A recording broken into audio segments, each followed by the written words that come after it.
The Two Brothers. Once upon a time, in a remote village of a small kingdom, there were two brothers whose parents died, leaving them orphans when very young. The name of the elder was Rakesh, and of the younger Shyam. On the death of their parents, the two brothers went to seek employment, which they found in a certain village, far from where their home had been. The elder, Rakesh, was engaged as a farm servant, and the younger, Shyam, as village goatherd.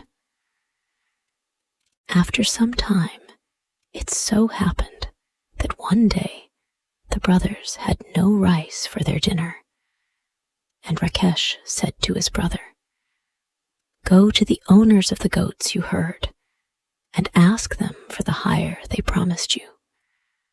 One will give you a pie, another a pawa, and a third a paila, and so on, according to the number of animals they have in your charge. Some will give you more, and others less. Bring what you get, and cook some for dinner." The boy went as he was ordered, and entering the first house he came to, said, "Give me a pie." They said, "What do you want with a pie?" "Never mind what I want with it. Give it," he replied. So they gave him a pie. Then he went to another house and said, "Give me a pawa." "What do you want with a pawa?" they said. "Never you mind. Give it to me." And they gave him a pawa. He then went to a third house and asked for a paila. "What do you want with the paila?" they inquired. "Never you mind. Give it to me," he replied.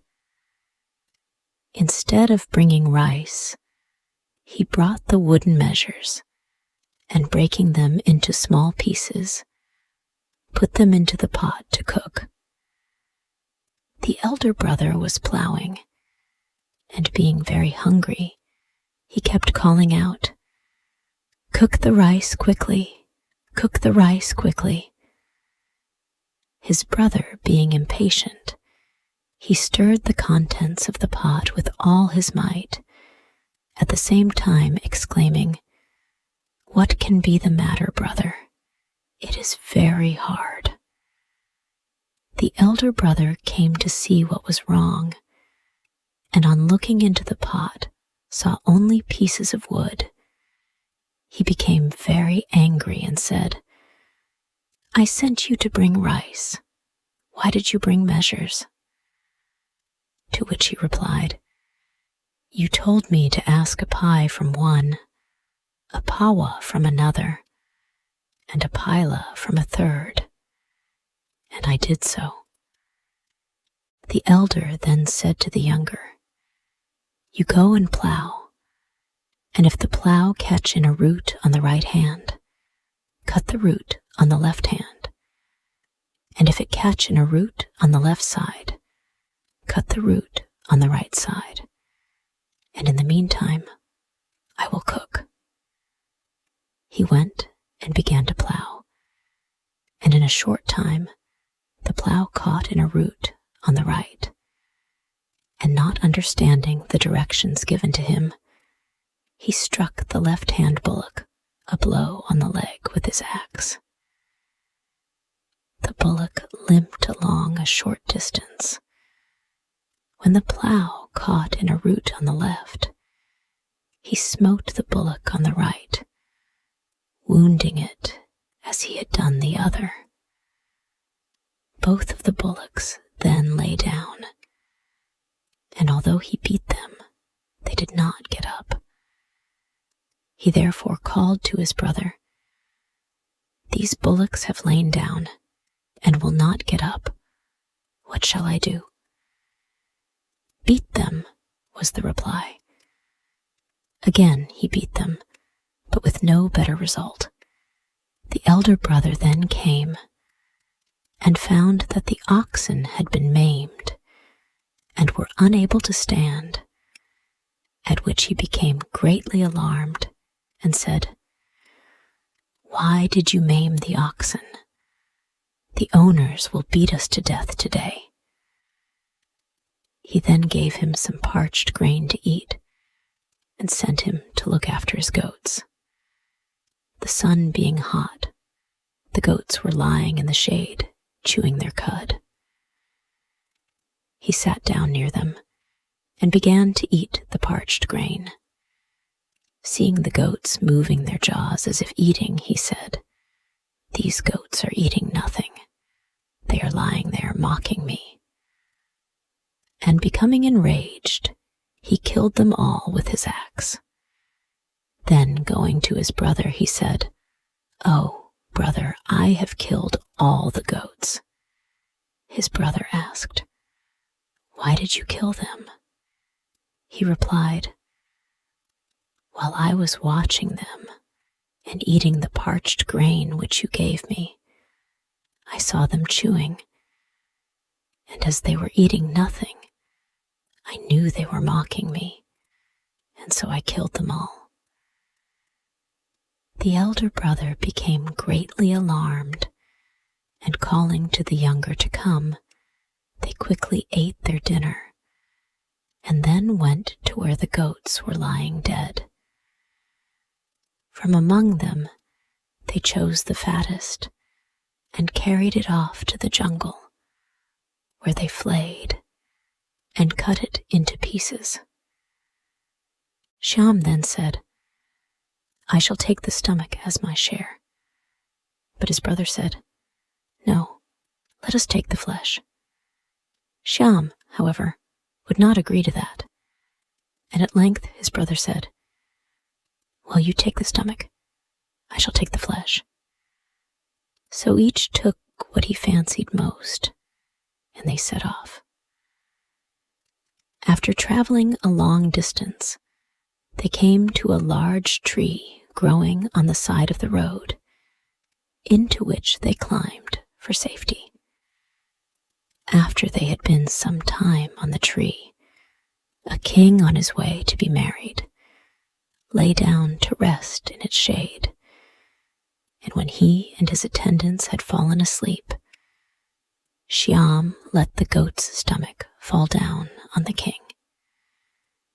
The king, having his rest thus rudely disturbed, sprang to his feet and, calling out, awoke his servants, who, seeing the goat's stomach, and not knowing what had happened, thought the king himself had burst.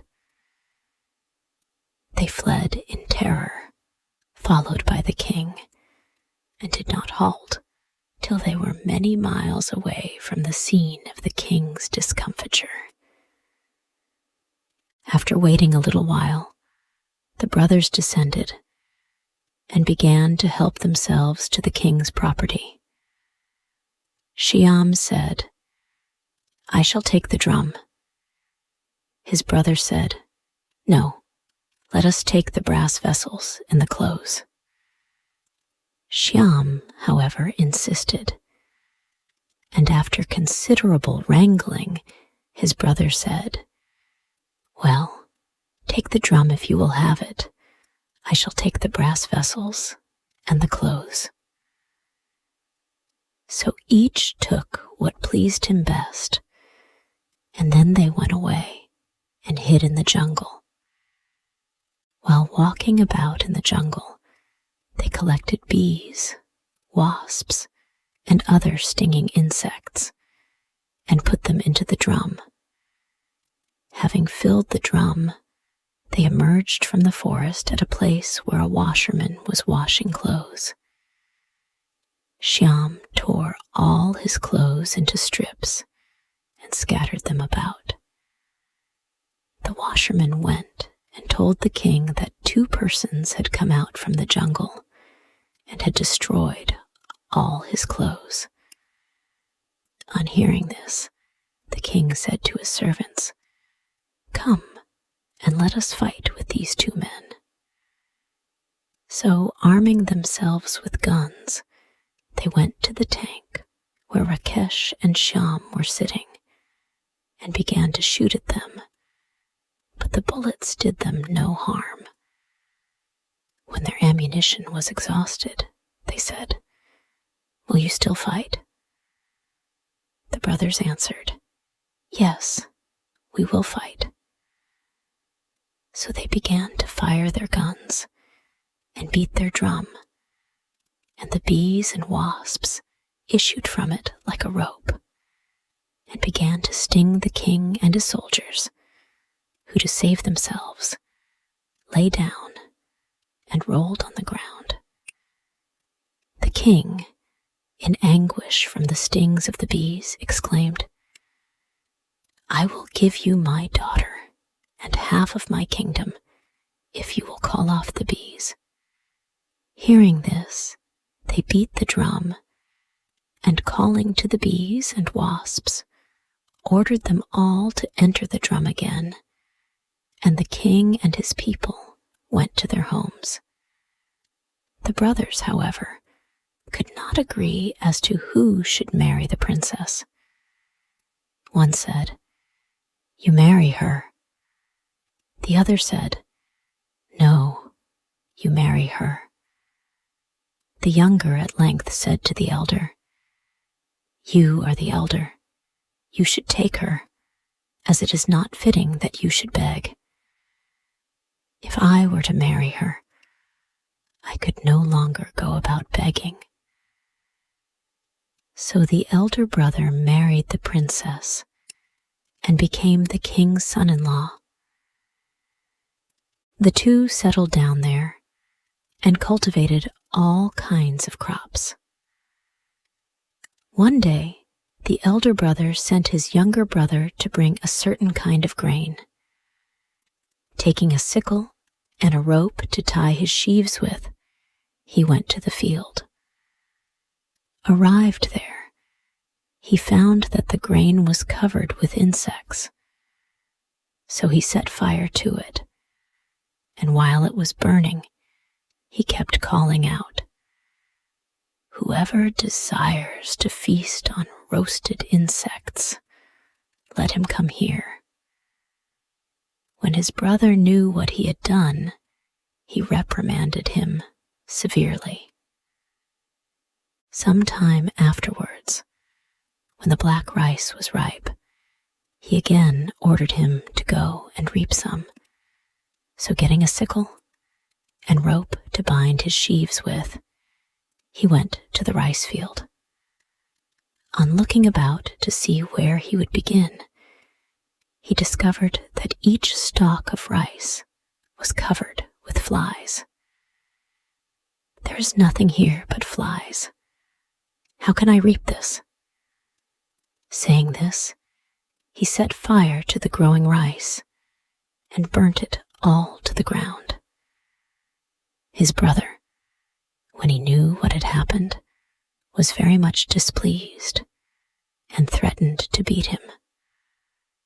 On another day, he was sent to cut jari to make ropes. So taking his sickle, he set off to the field of jari. As soon as he began to cut the stalks, the seeds rattled in the pods, hearing which he stopped and called out, "Who is calling me?" After listening a while and hearing nothing, he began again, and the same noise issuing from the plant he was cutting. He said, "These plants are remonstrating with me for cutting them."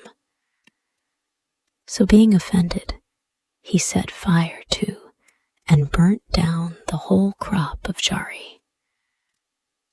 On being informed of his brother's action, Rakesh seized a stick and ran after him to beat him, but could not overtake him. In the direction Shyam was running, there were some men flaying an ox, and Rakesh called to them to lay hold of his brother. They could not, however, accomplish this. But as he passed, they threw the stomach of the ox at him, which he caught in his arms and carried away with him. Finding a drain that was open at both ends, he crept in at one end and passed out at the other, but left the ox's stomach behind him.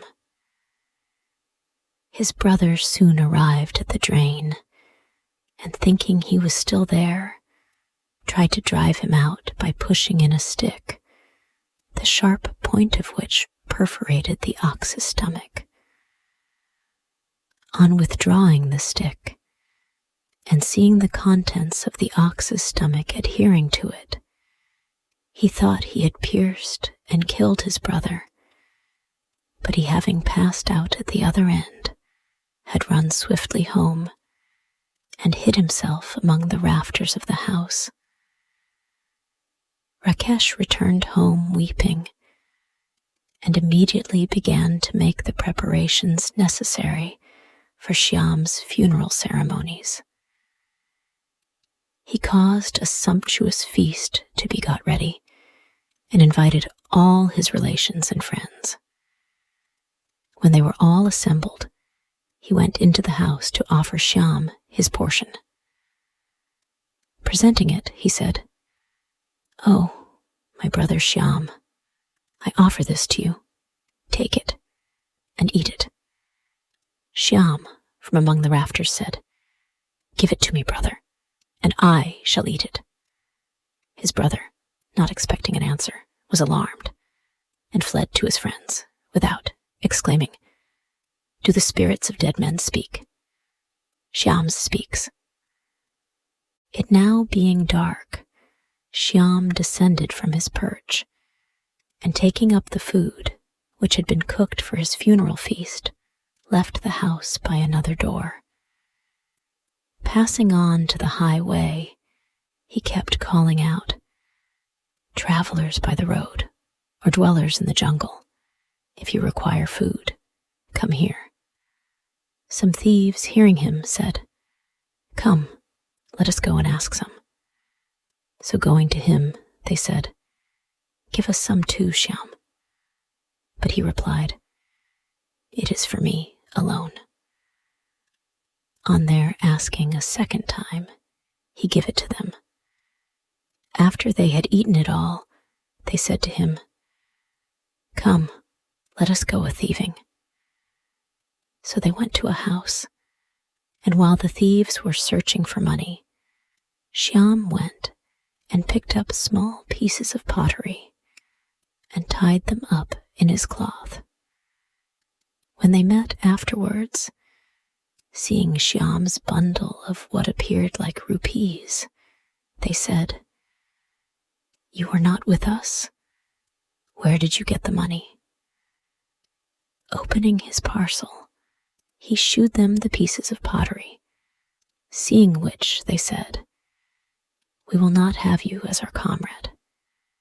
He replied, "Then return the food which you ate." As they could not comply, they agreed to take him with them. Shyam then said, "Where shall we go now?" They replied, "To steal cloth." So they went to a house, and while the robbers were searching for cloth, Shyam began to pull the clothes from off the sleeping inmates. This awoke them, and starting up, they began to call loudly for help. The thieves made off, and Shyam with them.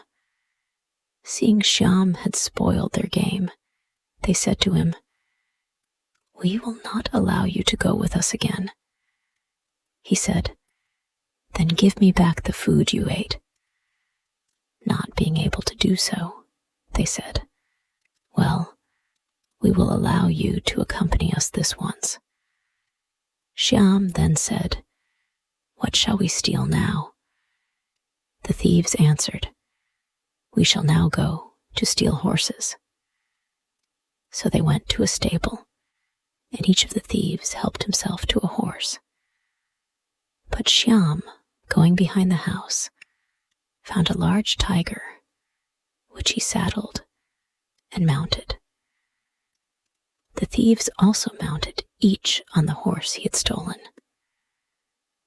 As they rode along, Shyam's tiger sometimes went first, and sometimes the thieves' horses. When the thieves were in front, Shyam's tiger bit and scratched their horses, so they said to him, "You ride first, we shall follow." But Shyam said, "No, my horse is a Hindu horse. He cannot run in front. Your horses are sandal horses. They run well and straight, so you ride ahead."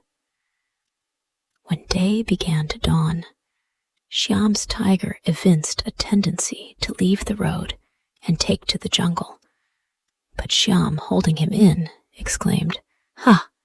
Ha! My Hindu steed! Ha! Ha! My Hindu steed!" When it was fully light, the tiger ran into the jungle, and Shyam got caught in the branch of a tree and continued dangling there for some days. It so happened that one morning a demon passing that way spied Shyam dangling from the tree, and seizing him, put him in a bag and carried him away. Being thirsty, he laid the bag down and went to a spring to drink.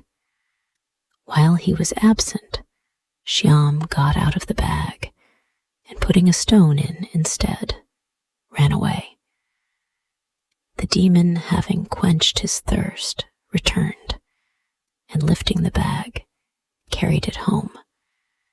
His daughter came to welcome him, and he said to her, "Shyam is in the bag. Cook him, and we shall have a feast." He then went to invite his friends to share it with him. When the demon's daughter had opened the bag, she found the stone and was angry because her father had deceived her. In a short time, her father returned, bringing a large number of jackals with him. He said to her, "Have you cooked Shyam?" She replied, "Tush, tush, you brought me a stone." The demon was highly incensed at having been outwitted and exclaimed, "I will track Shyam till I find him, and this time I shall bring him home without laying him down." He then left, and before long found Shyam swinging in the same branch as before. Catching hold of him, he put him into a bag, the mouth of which he tied. This time he brought him home without once laying him down. Calling to his daughter, he said, "Cook Shyam while I go to invite my friends." She untied the bag and took Shyam out, and seeing his long hair, she said, "How is it that your hair has grown so long?" "I pounded it in the tenki," he replied. "Will you pound mine, so that it may become long like yours?" said the demon's daughter. Shyam replied, "I shall do so with pleasure. Put your head in the tenki, and I shall pound it." So she put in her head, and he pounded it so that he killed her. He then possessed himself of all her jewelry, and dressing in her clothes, cooked her body. When the demon returned, accompanied by his friends, he said, "Well, daughter, have you cooked Shyam?" Shyam replied, "Yes, I have cooked him." On hearing this, the demon and the jackals who had come with him were delighted, and setting to, they devoured the body of the demon's daughter. After some days, the demon went to visit a friend, And Shyam, divesting himself of the demon girl's clothes, went to where the demon had at first found him, and began to swing as before. Presently, a tigress approached him and said, "Oh, brother, the hair of my cubs has grown very long. I wish you to shave them today." Shyam replied, "Oh, sister, boil some water, and then go to the spring to bring more." The tigress, having boiled the water, went to the spring. While she was away, Shyam poured the boiling water over the two cubs and scalded them to death. He made them grin by fixing the lips apart and propped them up at the door of the tigress's house. On her return, as she drew near, she saw her cubs, as she fancied, laughing, and said to herself, "They are delighted because their uncle has shaved them." Setting down her water pot, she went to look at them and found them dead. Just then the demon came up, and she asked him, "Whom are you seeking today, uncle?" He replied, "I am seeking Shyam. He has caused me to eat my own daughter. Whom are you seeking?" The tigress replied, "I also am seeking Shyam. He has scalded my cubs to death." The two then went in search of Shyam. They found him in a lonely part of the forest preparing birdlime, and said to him, "What are you doing, Shyam?" He replied, "I look high up, and then I look deep down." They said, "Teach us to do it too." He answered, "Only I can do it." They asked him a second time and received the same reply. On their begging him a third time to teach them, he said, "Well, I shall do it." He then put some of the birdlime into their eyes and fixed their eyelids together so that they could not open them. While they were washing their eyes, he ran away. As soon as they had rid themselves of the birdlime, they followed him and found him distilling oil from the fruit of the marking nut tree. They said to him, "What are you doing, Shyam?" He replied, "I look deep down and then high up." They said, "Teach us also." He replied, "Only I can do it." They asked him again, and he said, "Well, I will do it." He then poured some of the oil he had distilled into their eyes. It burned them so that they became stone blind. Shyam was next seen seated in a fig tree eating the fruit. Some cattle merchants, passing under the tree with a large herd of cattle, saw him eating the figs and asked him what it was he was eating. He replied, "Beat the bullock that is going last, and you shall find it." So they beat the bullock till it fell down. In the meantime, the herd had gone on ahead, and Shyam, running after them, drove them to his own house. His brother, seeing the large herd of cattle, asked to whom they belonged. Shyam replied, "They are Shyam's property." Rakesh then said, "I killed my brother Shyam. What Shyam is it?" He made answer, "Your brother Shyam, whom you thought you had killed." Rakesh was delighted to find his brother alive and said to him, "Let us live together after this."